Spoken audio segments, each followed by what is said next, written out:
Bom dia a todos. Vamos para um terceiro vídeo, numa tentativa de me aperfeiçoar como youtuber. Agora é essa novidade. Hoje eu estou mudando um pouco o assunto. Vamos para uma frase, baseado numa frase que sempre me deixou muito intrigado, de São João Paulo II, em que ele dizia: sexo mal feito é pecado. São João Paulo II não era um piadista, então ele estava falando sério quando ele disse sexo mal feito é pecado. Nos anos 60, ele ainda era cardeal na Polônia, ele empreendeu muitos estudos sobre a sexualidade humana e se apaixonou pelo tema. Numa comparação muito feliz de Christopher West, que é um palestrante estudioso dos textos de São João Paulo II, e chamado de Teologia do Corpo, o Christopher West faz uma comparação muito feliz entre Hugh Hefner, o fundador da Playboy, e São João Paulo II nessa visão da sexualidade. Hefner vinha de uma família puritana e com aquela cultura de aparências, você precisa parecer, não ser. E revoltado quando ele percebeu que, na verdade, estavam assim, fingindo, né, que levavam a sério a vida, mas tinha uma vida suja por trás, muitas pessoas. Ele resolveu mostrar isso de uma maneira às claras, né? E foi o que ele fez com a Playboy. Podemos imaginar, como fez o Christopher West, imaginemos que Deus, ao criar o homem e a mulher, ele fez um magnífico quadro de um homem e de uma mulher nus e em perfeita harmonia, né? Quando veio o pecado original, o homem, Adão e Eva, destruíram essa pureza, destruíram toda a beleza da sexualidade, da união de um homem e de uma mulher. E então, como se pegasse essa imagem e amarrotasse ela toda, bem amarrotadinha, fazendo uma bola de papel. O que o Hefner fez foi pegar esse papel do chão e sair esfregando no nariz dos outros. Olha aqui, olha o que vocês fazem de verdade, olha o que vocês gostam, olha aqui, tarará. E foi aquele sucesso que foi a revista Playboy por muito tempo. Hoje ela perde só para pornografia na internet.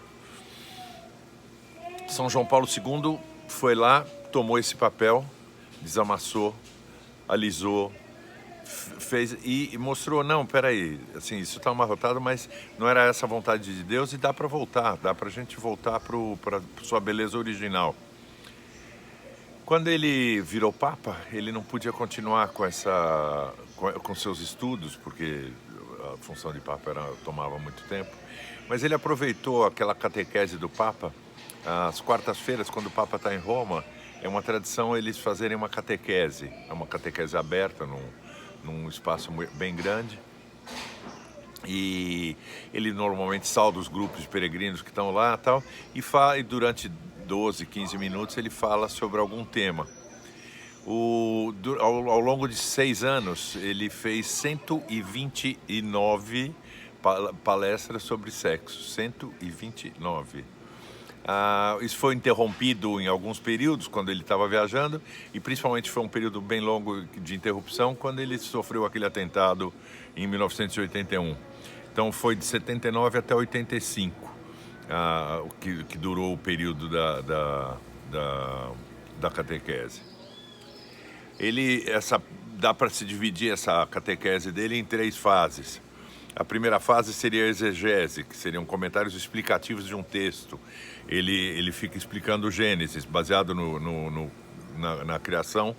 Ele vai explicando para que Deus fez o homem. Numa segunda e terceira, com considerações psicológicas e antropológicas da corporeidade do homem, sua racionalidade, e terminando em uma análise da encíclica Humanae Vitae de São Paulo VI. Agora Santo São Paulo VI.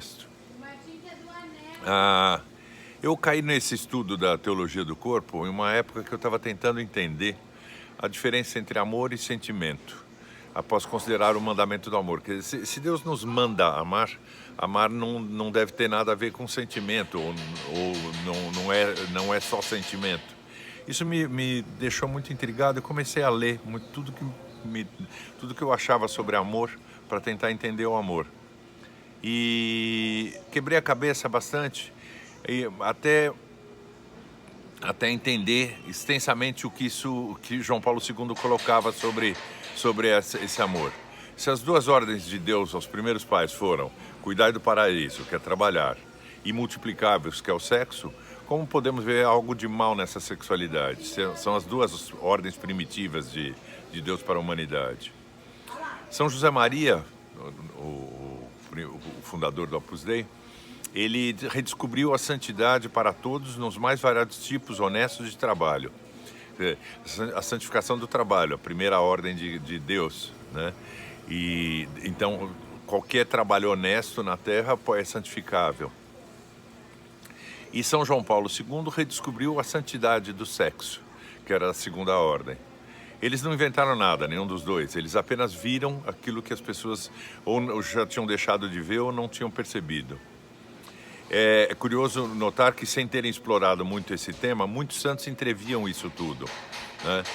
São José Maria uma vez comentava, após contemplar algum nu clássico, não lembro qual foi a imagem que ele viu, elogiando como Deus fez tanta beleza para agradar o homem, como Deus se importa com o homem, para nos agradar o olhar.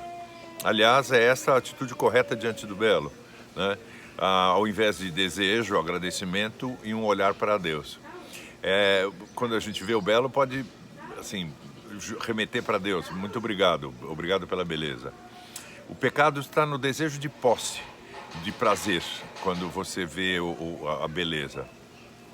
Óbvio que precisamos tomar cuidado para não andar por aí com o olhar solto e louvando a Deus. Não é exatamente essa ideia, mas toda vez que se depara com uma figura bonita, uma mulher bonita, um homem bonito, podemos agradecer a Deus, louvar a Deus e agradecer esse prazer que nos dá a visão.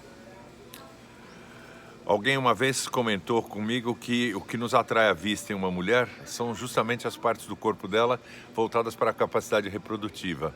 E pensando, é bem isso, né? Que assim, o que nos atrai na mulher são as partes da maternidade, né? Bento XVI disse a respeito de carros de extremo luxo que querer tê-los pode ser um pecado grave de soberba, uma vez que pode humilhar aos demais. Desejo de posse, esse é o pecado que cometemos com os olhos. Inveja e desejo. Com certeza não é possível ver uma Maserati ou um belo Jaguar sem encher os olhos, mas viver em busca deles é que não estaria certo. Da teologia do corpo, São João Paulo II explica o que seria sexo mal feito, aquele que não obedece às leis do Criador, às leis do amor. Na definição aristotélica de amor, amar é querer o bem do outro enquanto o outro. Querer o bem do outro enquanto o outro, que nada em referência a mim mesmo. Fica claro que o movimento sexual deve buscar a felicidade, o prazer do outro, né? Óbvio que teremos também, mas assim, a busca é pela felicidade do outro, não forçá-lo a nada ruim. Sexo sem amor é um mero desempenho físico, um tipo de aeróbica que teria maneiras sofisticadas de serem feitas. 2 vezes... jovens adultos, clientes desde o nascimento, me procuraram por estarem impotentes. Um tinha 20 e o outro 21 anos. Ambos tinham históricos bem semelhantes. A história deles eles vinham de um namoro longo, um relacionamento longo, e em um belo dia foram confrontados por suas parceiras, comparando-os com parceiros anteriores. Assim, por eu não conhecer as respectivas namoradas, eu pude falar claro com eles. Assim, na verdade, elas são semi-profissionais do sexo. E é óbvio que isso não é amor, isso é aeróbica pura. É só o desempenho que importa, né? Então não havia... Elas não os amavam, elas queriam prazer com eles, né? Amor é, assim... Quando a gente ouve falar de test drive, morar juntos para ver se podem casar, sempre comparo com trazer um sobrinho para um fim de semana em casa para experimentar o que é ser pai, para experimentar o que é ter filho. Um fim de semana com um sobrinho não tem nada a ver com a paternidade, a maternidade, né? O test drive sexual não tem nada a ver com o amor a dois. O amor, a sexualidade vai sendo descoberta a dois ao longo do tempo, transformando-se lentamente naquele passarão a ser um, que é a proposta de Deus, né? O homem sairá de sua casa, tomará sua mulher e passarão a ser um. Esse passar a ser um, assim, o sexo é unitivo, o sexo tem todo o valor unitivo. Sem o sexo, um homem e uma mulher não se unem adequadamente. Amor não é um sentimento, amor é uma decisão racional. Já falamos disso outras vezes, né? Por incrível que pareça, ele não é. O sentimento pode ser o que nos leva a escolher a pessoa amada, o objeto a ser amado. É um sentimento. Mas o verdadeiro amor é intelectual, ele passa pela cabeça, ele é racional, né? Sem uma... Se não for... Se o que nos leva a decidir por alguém tem uma imensa dose de sentimentos, mas sem a razão, poderíamos acabar decidindo por uma Anitta qualquer para a nossa vida, né? No Gênesis, Deus diz que criou o homem à sua imagem e semelhança. João Paulo II dizia que o homem só chega à semelhança de Deus quando unido a uma mulher. Pois Deus não é solitário, Deus é trino. Deus tem Deus Pai que se ama tanto a divindade que cria o Filho, o Verbo de Deus. E o amor entre eles é tão imenso que faz o Espírito Santo. E os três juntos criam todo o universo. Um homem e uma mulher, quando unidos, também têm esse poder criador, participam da criação de Deus. Que não é que tem o poder de criação, porque isso é tudo dado por Deus. Mas assim, assim o homem e a mulher só serão a semelhança de Deus quando unidos. Isso não exclui as pessoas que vivem o celibato, porque eles casam com a igreja, casam com Jesus e têm os seus filhos espirituais. É a mesma coisa, é até mais nobre, mais belo. Mas João Paulo II também fala uma coisa interessante sobre o sexo. Se o sexo não fosse uma coisa maravilhosa, largá-lo para viver o celibato seria uma coisa assim, adequada, porque você tem que largar o que é ruim. Mas não, a beleza do celibato está em largar uma coisa que é boa, uma coisa que é divina. Por Deus, para casar com Deus, você largar. Isso sim, isso é o que é a beleza da história, né? Não podemos esquecer também de falar das bodas de Canaã, né? Que nas bodas de Canaã, que é o primeiro milagre de Cristo, ele transforma 600 litros de água, aproximadamente, em um excelente vinho. Eram 6 talhas de 80 a 120 litros, que dá uma conta média de 600 litros. Ele faz um vinho excelente que eu gostaria muito de ter tomado, porque deve ter sido alguma coisa muito estupenda. E ele faz isso a pedido de Maria. Mas lembra bem, é o primeiro milagre dele, ele faz numas bodas. Que assim, Jesus vai às bodas, Maria vai às bodas, e Maria pede para Jesus que os noivos sejam felizes, que tenham felicidade. Então, a coisa é assim, o matrimônio é uma união muito querida por Deus, né? Uma vez perguntaram para São José Maria, né, por que ele dizia que abençoaria o matrimônio com as duas mãos. E ele respondeu, porque só tenho duas, senão eu abençoaria com todas as que eu tivesse, né? Não sei se vocês conhecem a lei de Leipzig da agronomia, né? Mas ela aplicada ao amor, talvez ela deixe a coisa mais clara. A dita lei da agronomia afirma que o crescimento de uma planta depende do nutriente em menor quantidade, ou seja, nitrogênio, fósforo, potássio, etc., água, sol. O elemento desses que tiver menos é o que vai limitar o crescimento da planta, né?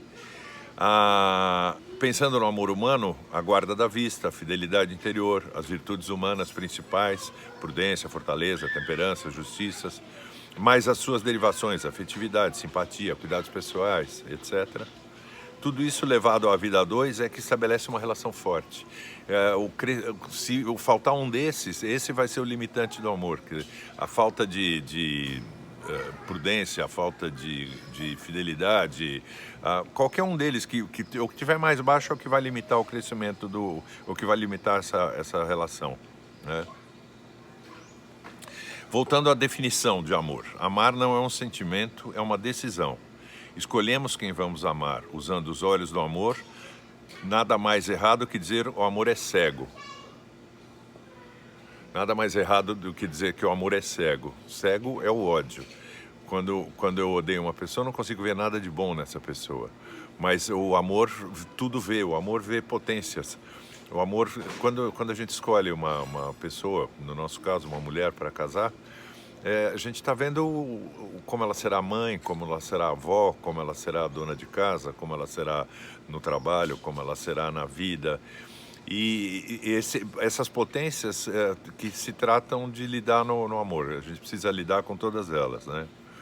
Não esquecer que, quando uma vez casados, a gente só um católico casado, um cristão casado, só vai chegar no céu se conseguir levar junto a sua esposa, seus filhos, sua família.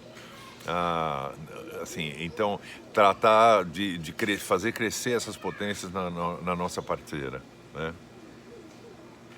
Eu creio que por aqui já temos muito para pensar a respeito da sexualidade, mas eu acredito que depois ainda vamos retomar esse assunto alguma vez. Até logo.